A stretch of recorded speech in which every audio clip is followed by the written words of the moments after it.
بسم اللہ الرحمن الرحیم۔ آج ہم پنجاب یونیورسٹی لائبریری میں موجود ہیں اور ڈاکٹر محمد ہارون عثمانی ہمارے ساتھ ہیں۔ آپ کا بڑا وسیع تجربہ ہے انٹرویوز کے لحاظ سے، وائیوا کے لحاظ سے، ڈیفنس کے لحاظ سے۔ آج ہم نے ان کے اسی تجربے سے فائدہ اٹھانے کے لیے یہ سوال لے کے یہاں آئے ہیں کہ جب آپ انٹرویو میں جاتے ہیں تو ایک اچھا انٹرویو کیا ہوتا ہے، اور پلس پوائنٹ کس چیز کے ملتے ہیں ہمیں، اور نیگیٹو پوائنٹ کس چیز کے ملتے ہیں، اور وہ ہماری پرسنالٹی میں سے کیا چیز جج کرنا چاہتے ہیں۔ تو اب میں عثمانی صاحب کو مائک دوں گا تاکہ وہ ان تمام چیزوں کے اوپر روشنی ڈال اعوذ سکیں۔ باللہ من الشیطان الرجیم، بسم اللہ الرحمن الرحیم۔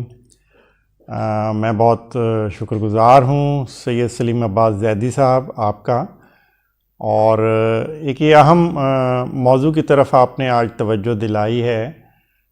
بلا شبہ کئی انٹرویوز میں جانے کا موقع ملتا ہے، وائیواز میں، ان سب میں ایک چیز کامن ہوتی ہے، وہ ہے پریزنٹیشن۔ یہ وہ زبانی ایک امتحان ہوتا ہے یا ایک زبانی ججمنٹ ہوتی ہے جس کی بنا پر آپ کو ڈگری دی جاتی ہے یا آپ کو نوکری کے لیے آپ کا انتخاب کیا جاتا ہے۔ مختلف چیزیں ہوتی ہیں۔ انٹرویو کوئی ایک بنا بنایا سانچہ یا ڈھانچہ نہیں ہے جس کے اندر رکھ کر آپ یہ سمجھیں کہ ہر ایک شخص کو آپ ایک ہی طرح سے ٹریٹ کیا جا سکتا ہے، چاہے آپ انٹرویو دے رہے ہیں یا انٹرویو لے رہے ہیں۔ ہر شخص مختلف ہوتا ہے، اور ہر انٹرویو دینے والا اور ہر انٹرویو لینے والا وہ مختلف ہوتا ہے۔ اسی طرح وائیوا کی بھی ایک مختلف سچویشن ہوتی ہے۔ انٹرویو اچھا کیا ہوتا ہے؟ انٹرویو اچھا وہ ہوتا ہے جس میں سادگی سے اگر کہا جائے، جس میں آپ انٹرویو پینل میں بیٹھے ہوئے ہر شخص کو اس حد تک مطمئن کر دیں کہ وہ آپ کو سلیکٹ کرنے پر مجبور ہو جائے۔ پرسنالٹی کیسی دکھ رہی ہے جو بولے بغیر وہاں پر ظاہر ہوگی۔ سوال کو سمجھنا بہت ضروری ہے، اور اس کے لیے یہ زیادہ ضروری ہے کہ آپ جلد بازی سے کام مت لیں۔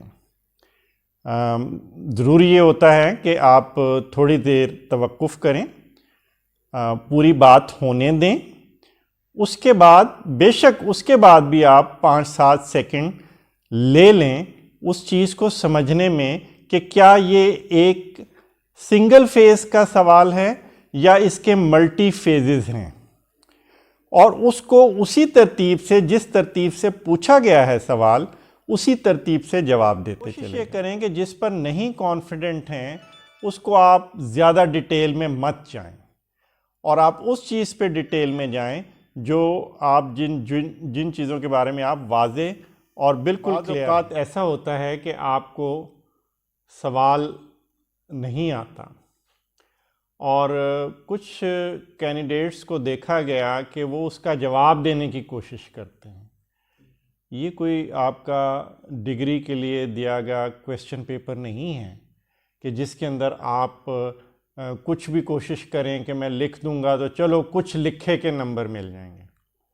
آپ کو اگر کسی چیز کے بارے میں نہیں پتہ ہے تو آپ قطعاً بھی تکا نہ لگائیں۔ آپ اس کے بارے میں سادہ سا، ابھی جو انٹرویوز ہوئے ہیں اس میں دیکھا کچھ کینڈیڈیٹس نے انتہائی عقل مندی سے جب سوال انہوں نے سنا اور اس کے فوراً بعد انہوں نے دیکھا کہ اس پہ وقت ضائع کرنے کے بجائے انہوں نے سادگی سے کہا کہ سوری، اور یہ سب سے اچھا جواب ہے، اس لیے کہ اگر آپ سوری نہیں کریں گے تو آپ الجھتے چلے جائیں گے۔ یہی مسئلہ ہے کہ اگر آپ غلط جواب دیں گے تو آپ ایک تو پرولونگ کرتے ہوئے آپ اپنی شخصیت کے کمزور پہلوؤں کو اجاگر کرنا شروع کر دیں گے، اور اس کا نتیجہ یہ ہوگا کہ آپ کی سچائی اور آپ کا جو ایمانداری ہے اس پہ ایک کویسچن آ جائے گا۔ سوال اس کو ذہن میں ضرور رکھیں کہ آپ کو اگر کوئی چیز نہیں آتی تو اس میں کوئی ایسی غلط بات نہیں ہے کہ اس پہ معذرت کر لی جائے، بمقابلہ اس کے کہ آپ کوئی غلط جواب دینے کی کوشش۔ انٹرویو کی تیاری کے 2-3 چیزیں ہیں۔ ایک تو یہ ہے کہ آپ نے اپنا سارا نالج ریوائز کرنا ہے، جو آپ کے پاس ہے اس نالج کو ریوائز کرنا ہے، اور دیکھیں اس میں کوئی وہ نہیں ہے کہ اگر آپ ریٹن پاس کر کے آ رہے ہیں تو آپ تیار ہیں۔ اب مسئلہ یہ ہے کہ آپ کی پریزنٹیشن کیسی ہے. تو اس کے لیے 2-3 طریقے ہیں. ایک تو یہ طریقہ ہے کہ آپ بآواز بلند اس چیز کو، اپنے جو سوال ہیں اور ان جوابات کو دہرائیں. اور اگر آپ کو موقع مل جائے کوئی ایک ساتھی جو موک انٹرویو آپ کے ساتھ کنڈکٹ کر سکے، بے شک اس کو آپ خود سوال بنوا کے دے دیں اور اس کے سامنے پریزنٹیشن دیں. کسی سینئر کے ساتھ آپ ایک موک انٹرویو کریں تو آپ دیکھیں گے کہ اس انٹرویو کی تیاری کے نتیجے میں جب آپ انٹرویو میں جائیں گے، آپ میں ایک خاص قسم کا اعتماد پیدا ہوگا. کبھی بھی انٹرویو میں اپنے لیے ہمدردی اور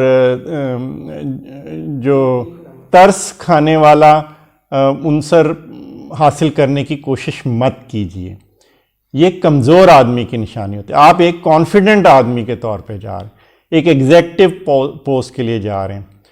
اچھا، ایک اور چیز جو بڑی اہم ہے اس حوالے سے، اور ابھی میں پچھلے کل پرسوں ایک سوشل میڈیا پہ بھی ایک صاحب کو دیکھ رہا تھا کہ ہم نے کون سا ہو جانا ہوتا ہے، یہاں تو پہلے سے پسندیدہ لوگ ہوتے ہیں، پہلے سے سلیکٹڈ لوگ ہوتے ہیں، کوئی اپروچ کیے ہوئے لوگ ہوتے ہیں. اگر آپ یہ چیز ذہن میں رکھیں گے تو اس کا مطلب یہ ہے کہ آپ کو اپنی صلاحیت پر بالکل یقین نہیں ہے. ایسا کبھی نہیں ہوتا. یہ ایک ایکول اپرچونٹی ہے، سب کے لیے ہے. اگر آپ اس طرح سوچیں گے تو آپ پہلے سے ہار چکے ہوئے ہوتے ہیں. میں یہ سمجھتا ہوں کہ انٹرویو میں جب آپ پہنچ جاتے ہیں تو یہ محض سبجیکٹ کا ٹیسٹ نہیں ہوتا. آپ سبجیکٹ تو پہلے سے آپ کر کے آ رہے ہوتے ہیں. آپ ایک ریٹن پاس کر کے آ رہے ہیں، تحریری امتحان پاس کر کے آ رہے ہیں، جس کا بڑا حصہ جو ہے وہ سبجیکٹ پہ ہوتا ہے. اس میں آپ کی personality suitability, this something else other than your personality. بعض اوقات کم نالج کے ساتھ اچھا اظہار بھی آپ کو کامیاب کر دیتا ہے. تو جتنی زیادہ آپ اچھا بولنے کی تیاری کریں گے اتنا ہی، کیونکہ ریٹن پاس کر کے آئے ہوئے ہوتے ہیں، نالج کی آپ کے پاس کمی نہیں ہوتی ہے، آپ نے تیاری کی بھی ہے. لیکن مسئلہ اس وقت آتا ہے جب آپ اس کو زبانی بیان نہیں کر پاتے. تو زبانی بولنے کا انٹرویو میں بہت ضروری ہے، کیونکہ لائبریرین شپ کی اگر آپ کسی اس کے یا لیکچرشپ کی پوسٹ کے لیے جاتے ہیں تو وہاں کمیونیکیشن بہت اہم کردار ہے. اچھا، مختصر دیکھا جائے تو انٹرویو یہ ہوتا ہے کہ آپ نے اپنے ٹو دی پوائنٹ رہنا ہے، پریسائز رہنا ہے، غیر ضروری جو ڈیٹیلنگ ہے اس سے بچنا ہے، غیر ضروری اظہار سے بچنا ہے، اور کمیونیکیشن آپ کی کلیئر، واضح اور بالکل ٹو دی پوائنٹ ہونی چاہیے. جو بات آپ کہہ رہے ہیں وہ آپ کے سننے والے تک بغیر انٹرپشن کے پہنچنی چاہیے.